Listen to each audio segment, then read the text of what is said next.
Hello, Williams, last name Williams. Don't want to mispronounce your name. Would you like to state your name and where you live and speak for 2 minutes? Yes, can you hear me? I can. Okay, great. Hi, I'm Maeve Williams. I live in Federal Hill in Providence.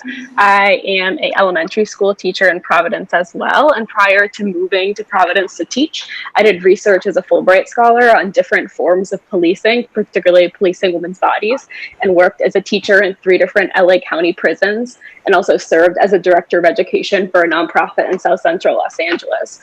In my nonprofit work there, we focused on creating and implementing nonviolence programming and policies. I helped to lead numerous police reform policy initiatives that I was sure every time would work. We spent hundreds of thousands of dollars on anti-bias training for police, community-led community policing, increased use of body cameras, etc. I worked closely with the police on this implementation, and none of those initiatives ever worked. Community members did not feel safer, and crime did not decrease. We've been trying to reform the police for now well over 50 years, and it has not worked. We cannot reform an institution that was designed to only.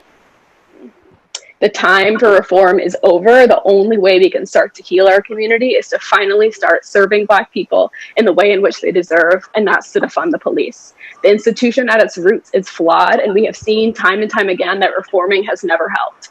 I understand that defunding the police sounds really drastic and impossible. However, Providence has a great deal of experience with defunding.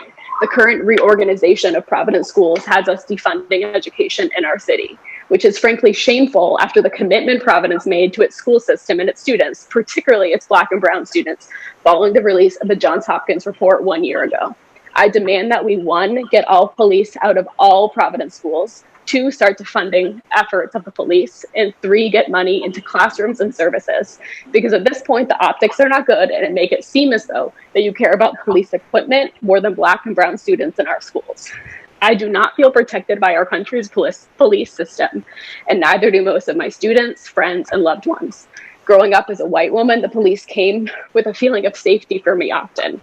That completely disappeared, though, when I had to report a violent crime to them, and they did nothing to protect me or others, and chose to not investigate the perpetrator, as he was a longtime friend of the police department. Regardless, this false sense of security and safety I once felt, and so many other white people have felt, is not worth the continued violence Black people face at the hands of the police. Both currently and historically, police forces have been ineffective at keeping local communities safe and perpetuating the oppression of people of color, undocumented people, mentally ill, disabled, sexual assault survivors, and LGBTQ people. There is $90 million proposed for the police in 2021 in Providence. Imagine how much those dollars could accomplish if we use them to fund low-income housing, mental health, and our schools. That would benefit all Providence residents.